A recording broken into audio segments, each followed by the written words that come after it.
Real estate broker ఇవాళ ఈ రాష్ట్రాన్ని నడుపుతున్నాడు. నేను ఇంత హార్ష్ గా మాట్లాడడం మంచిది కాదు, కానీ తప్పట్లేదు. మీ ఆవేదన చూసిన తర్వాత, మీ బాధ చూసిన తర్వాత, మీ కోపం చూసిన తర్వాత, చిన్న పిల్లలు వచ్చి మాట్లాడుతున్న పద్ధతి చూసిన తర్వాత అనిపిస్తున్నది. మేము మీకు ఒకటే మాట ఇస్తా ఉన్నాం. పెద్దలు కేసీఆర్ గారి తరఫున ఒకటే ఒక మాట, 2 ఏళ్లు కాపాడుకోండి మీ భూముల్ని, మీ ఇళ్ళని. 2 ఏళ్లు తర్వాత మేము వస్తున్నాం. మీ దయతో మళ్ళీ వస్తాం. కేసీఆర్ గారు మళ్ళీ ముఖ్యమంత్రి అవుతారు.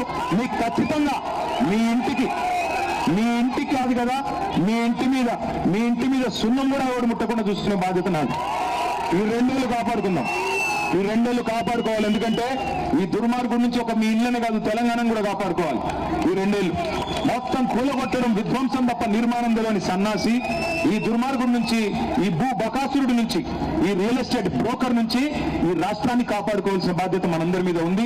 మీ అందరితో ప్రార్థన, మీ అందరితో నా రిక్వెస్ట్ ఒకటే, దయచేసి గుర్తుపెట్టుకోండి, ఒక్కడి మీదకి వస్తే మనందరి మీదకి వచ్చినట్టే.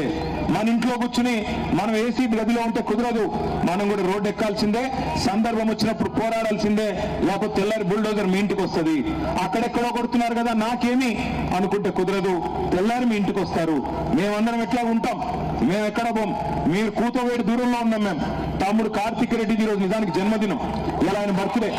కానీ బర్త్డే రోజు కూడా పండుగ చేసుకునే వాతావరణం లేదు నియోజకవర్గంలో. కాబట్టి నాకేం వద్దు, నేను మీతో పాటు ఎండలో నడుస్తా అని చెప్పి తమ్ముడు కూడా ఇవాళ మీతో పాటు రోడ్డు మీద ఉన్నాడు.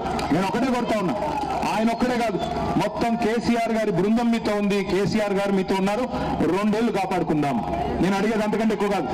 ఒక్క 2 years కాపాడుకుంటే తర్వాత మీకు మీ ఇంటి మీద సున్నం కూడా ఎవరు ముట్టకుండా నేను చూసుకుంటా.